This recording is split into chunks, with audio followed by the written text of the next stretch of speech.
Do you know that there are only 2 more weeks left for the February Plastic Free Challenge?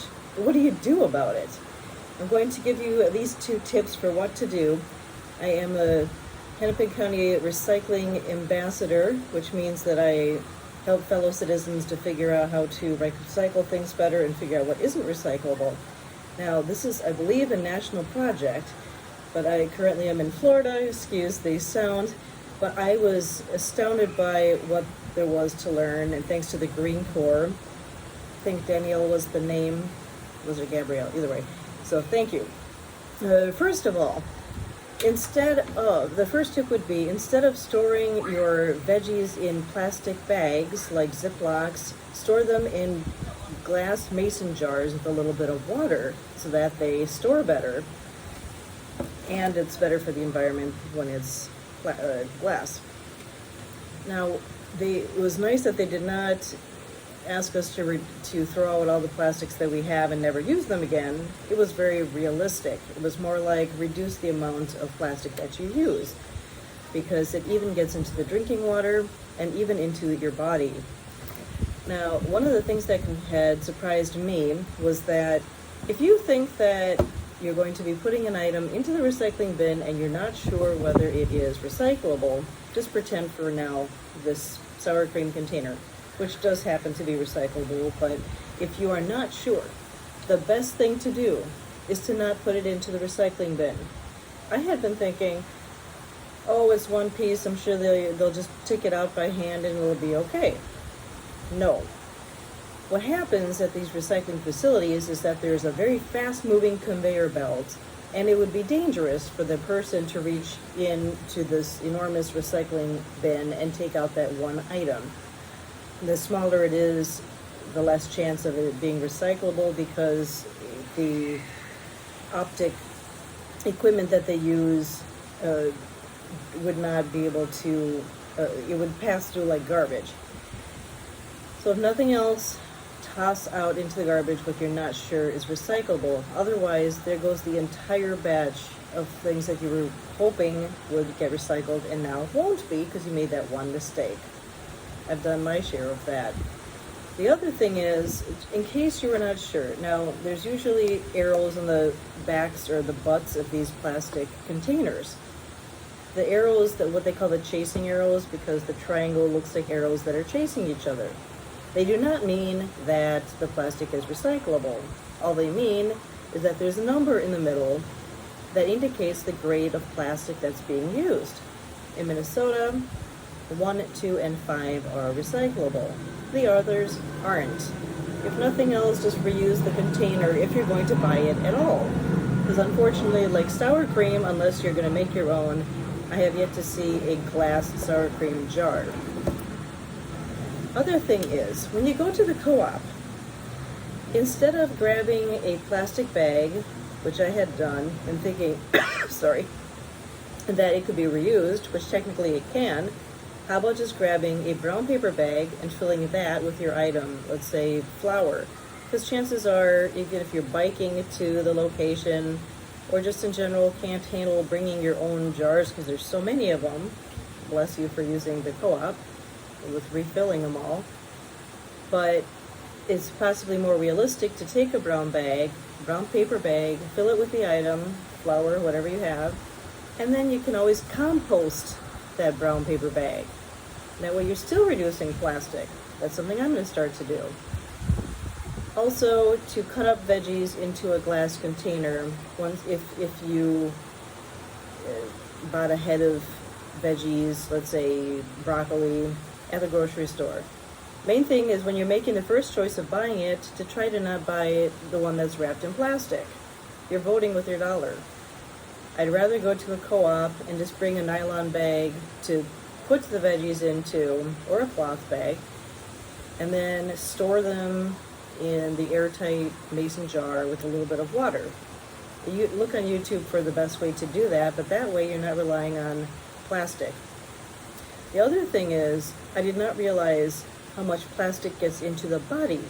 Apparently, since 1940, there has not been a blood sample taken that has not had plastic in it.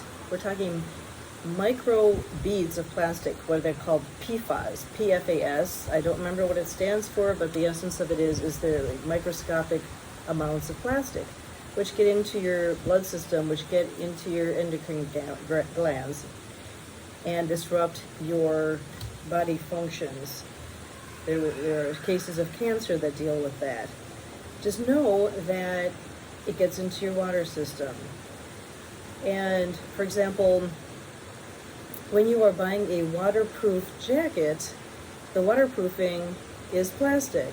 So think about what kind of jackets you're buying.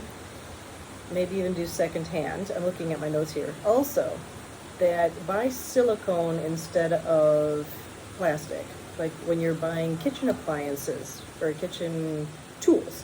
Silicone doesn't degrade like wood does.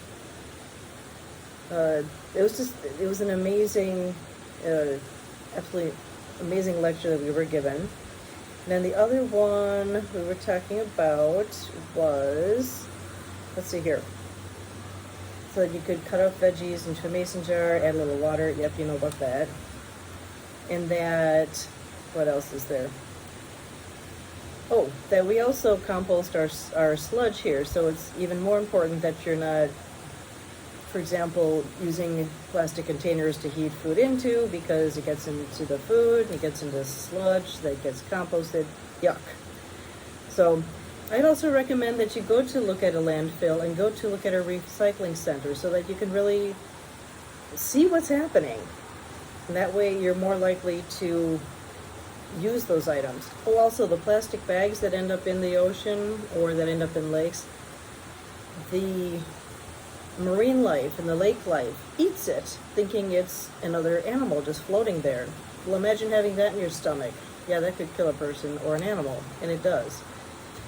On a happier note, countries like Norway and Germany have invested in robots for recycling centers so that they can take out those parts that people have mistakenly put in for recycling. I can't wait till we do that.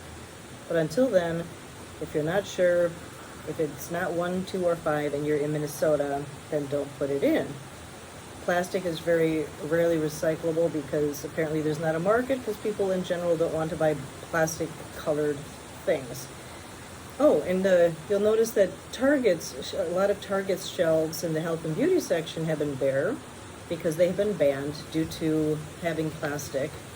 There are something like 12 categories of products that have been banned in Minnesota because of the plastic. So they're working on getting the plastic out of consumable products. And the state of Washington also has a database of companies that have PFAS in their product, because those are the microplastics. Now, so yeah, since 1942, we don't have samples of human blood that's without plastic, so we all have it in it. I'm just reading my notes. Let's see here.